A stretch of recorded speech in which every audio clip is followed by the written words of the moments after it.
I'll share with you everything I learned about testosterone maxing during my 2-year journey of optimizing everything for testosterone. Everything I'll talk about are things that I am still doing to optimize my testosterone. I'll quickly go over things that you probably heard of, like diet, sleep, exercise, but I'll go much deeper into things that you're probably less familiar with, like water filtration, xenoestrogens, phytoestrogens, mycoestrogens, and also stress control, which I believe is extremely important, and social health for testosterone. This video is going to share with you uncommon advice that you probably never heard of, so I'm not trying to waste your time. Let's quickly go over the basics that you probably know of already. The first one is to optimize your sleep. And from what I can understand, the longer and the deeper your sleep, the better and the more testosterone you'll be making. Now, this is not a sleep guide, and yes, when I'll go over stress control habits that you can do, it will optimize your sleep because the less stressed you are, the better your sleep. But why you want to increase your sleep quality is because sleep helps you reduce cortisol, which is the stress hormone. And cortisol is the killer of testosterone. It's basically the opposite of testosterone. So when you sleep better, you will be increasing your testosterone. And when you'll be managing your stress better, when you'll be less stressed, less chronically stressed, you will have more testosterone. But I'll talk about stress regulation later in the video. For now, I urge you to go watch some sleep guides. Andrew Huberman's got great sleep guides on how to optimize your sleep. Things like lowering lights before going to bed, avoiding screen,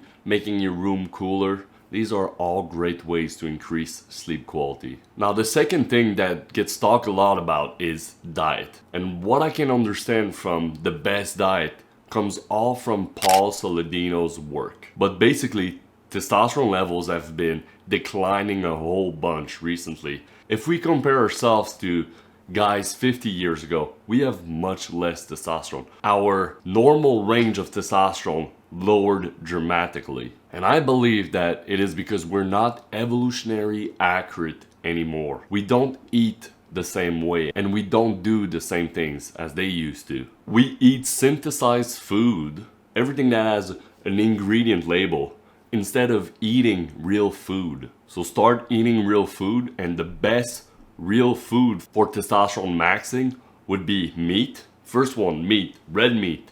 Then it would be fruit, maybe a little bit of honey, and a lot of eggs. Also, you can add in some vegetables if you like them. But as a rule, the more ingredients you subtract from your diet, the healthier you will be and the more testosterone you'll be able to produce. What you need to focus on is healthy fats. Healthy fats is what build testosterone. Cholesterol is what builds testosterone. And one of the food that is highest in cholesterol is egg. Try to eat as much eggs as you can, as you want, basically. I do 4 to 6 eggs per day. My brother does 10 eggs per day, so go with how you feel. And the third basic pillar is exercise. Now, a lot of people exercise nowadays. It's kind of a trend to go to the gym, but most people do it wrong. If you're a gym bro and you think that running a push-pull leg split is absolutely fantastic for your health, well, you're quite wrong. Yeah, of course, what you're doing is amazing, it's fantastic for you. Keep on exercising, keep on your bodybuilding journey. I do the same.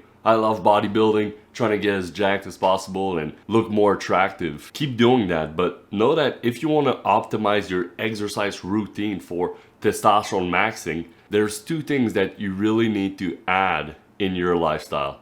The first one is a lot of walking. You want to walk for like an hour 30 minutes per day. I know it can sound like a lot, but honestly, it's not that much. Like when you go to school, go to work, come back from work, you could be walking to your car. Even if you're taking the bus, you walk to the bus, right? And when you're texting your friends or doing anything on your phone, you could be walking whilst doing this. Walking, first thing you need to do. The second one is cardio. And when I say cardio, I don't mean like running on a treadmill or going on a bicycle and staying there for like 30 minutes and say, cardio done. I'm talking about fun cardio. Personally, what I really enjoy is going on the field, running one-on-ones with my friend, football one-on-ones, or going to play basketball. These are great ways to have some cardio in your life, to simply play sports and enjoy playing them. Now this is the basics. For now, try to aim for 10 hours in bed, maybe sleep for 8 hours. Try to make better food choices, and also try to exercise, walk a lot, and do a little bit of cardio from time to time. But now let's get into things that you probably never heard of, like estrogenics and stress control. If you're doing all of the basics like optimizing sleep, exercise, diet, but you're not avoiding estrogenics, you might find yourself with extremely high estrogen levels, and this high estrogen levels tanking your testosterone. So avoiding estrogenics could be the most efficient way for you, if you're already like doing some of the good habits, to increase your testosterone as much as possible. So where are estrogenics? Well, first you need to know that estrogenics are artificial estrogen, basically the female hormone, and they are found in things like plastic, in your clothing, in your food, and also in your water. Now yes, it's also found in a bunch of products you use daily, like maybe sunscreen, maybe your skincare routine products, or your soap. And there are ways to get rid of all of those. But in this part of the guide, I want to go only into the most important ones, which is to stop ingesting estrogenics. I simply want to focus on not ingesting estrogenics, because ingesting it is much worse than simply touching plastic, much worse than simply touching estrogenics. So the first thing you can do to stop eating estrogenics is to go for a glass or metal water bottle. Now this is pretty simple. When you drink from a plastic water bottle, the plastic leaches into the water, you drink it, and in plastic, BPA, BPS, phthalates, which are estrogenics, which are going to lower your testosterone dramatically. Also, you need to start storing your food in only glass or metal food containers. This means that when you want to use a microwave, when you want to eat up some food in the microwave, use a glass container. I switched all of my plastic containers to glass containers to avoid ingesting microplastics. You also need to avoid unknown chemicals that are probably estrogenics that you are eating.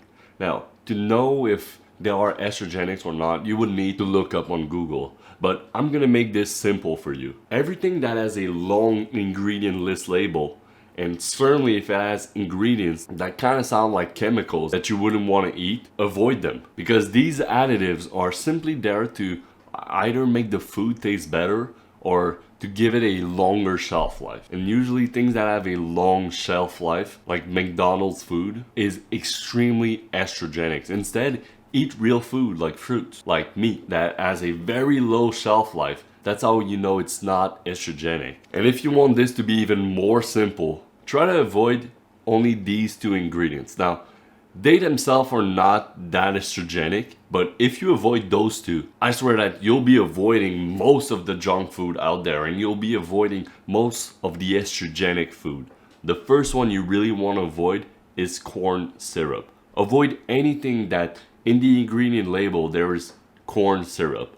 The next one is seed oils. Now this is not one ingredient, it's all the vegetable oil. So canola oil, rapeseed oil, flaxseed oil, you get it, right? If you do this, I swear you'll be removing most of the food in your current diet, and you'll have to start only eating real food if you only avoid these two ingredients. Now in the beginning of the video, I also mentioned phytoestrogens and mycoestrogens. Now you might not know what they are, and basically they are estrogenics, but different kind of estrogenics than the xenoestrogens that I already talked about. Phytoestrogens are basically found in seeds and plants. The most phytoestrogenic plants are lavender, avoid lavender, cannabis, soy, and soy is everywhere nowadays.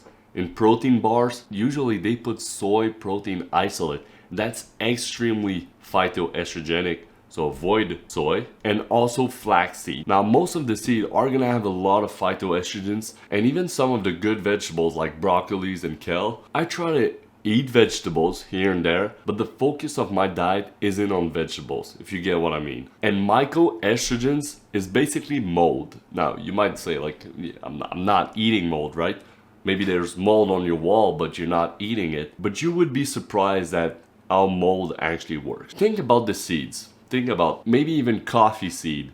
They are stored in these extremely big silos, and in there, when there's mold in these places where they store the seed actually gets moldy and it can contaminate all the seeds nearby, and all of it is going to be infested with mycoestrogens. So I personally try to avoid seed as much as I can. It's one of the reasons why I don't drink coffee. Now, if you're already avoiding, or you're trying to avoid as much estrogenic as possible by not ingesting them, then you could look forward to not touching estrogenics. I won't go into how to stop touching estrogenics. I made a good guide on how to avoid estrogenics. I think it's called How I Avoided Estrogenics to Increase My Testosterone. You can go look it up. But for now, that's it for estrogenics. Let's get into stress control. Now, this one is extremely overlooked. It's so underrated, and you need to focus on stress control, because if you lower your stress, it's probably the most potent way to increase testosterone, and it is fairly easy. Now, in the modern world, there's a bunch of things that can stress you, and your stress tolerance is extremely low because daily you're not exposing yourself to acute stress, you're simply chronically stressed. And that's what we want to avoid, because there's a difference between a very intense stress, a short stress, which could be, let's say, exercise, where you've got adrenaline pumping in your bloodstream. But the hormone that we want to avoid is cortisol. And cortisol is chronic stress hormone, basically. So when you're stressed because you've got a stressful life, because you're not sleeping enough, you should be doing things that you're not doing yet, or you're waiting until the last minute. These are all things that can chronically stress you, and you want to avoid them. And I've got a few habits to help you avoid chronic high cortisol and lower it as much as you can to increase your testosterone. So to make this entertaining, I'm gonna go over my morning routine and night routine and talk to you about what I personally do. The first thing I do every single day is get my morning sunlight. You probably heard this one, like Andrew Huberman talks a lot about morning sunlight, but what I do to minimize my stress, I wake up and I take care of chickens. I basically have a chicken coop, and I go open the door for the chickens for them to go eat and drink. First thing I do every single day. It's not rushed, very peaceful. Then the second thing I do is I come back inside and I get into an extremely cold shower. As cold as I can make it to be, that's how I take my shower in the morning. I do it for 30 seconds, 1 minute, 30 seconds. I don't really know. I don't count the seconds. But this cold shower in the moment will be the most stressed thing you will do of your day. It will upregulate adrenaline, upregulate cortisol, but for a short period of time. After a cold shower, you feel fantastic. You feel like you could do anything. You basically went through such a stressful period that everything else is less stressful. And how I see it is that a cold shower increases your stress tolerance, therefore decreases your cortisol. After that, I instantly follow this habit with meditation. 10 minutes of meditation.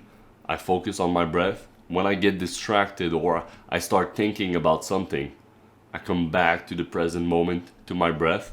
Usually I open my window and get some morning sunlight at the same time as I do my meditation. And the next thing I do is I journal. This is the last habit of my morning routine. Basically, in this journal, the day before, I will have wrote all the things that I need to do today. So basically a task list. So I read my task list, kind of sets me up for the day. I'm not stressed about what I'll be doing today because I already know what I'll be doing. And also, I write a little bit how I'm feeling, how I'm gonna go about the day. And once it's done, I simply need to follow my task list.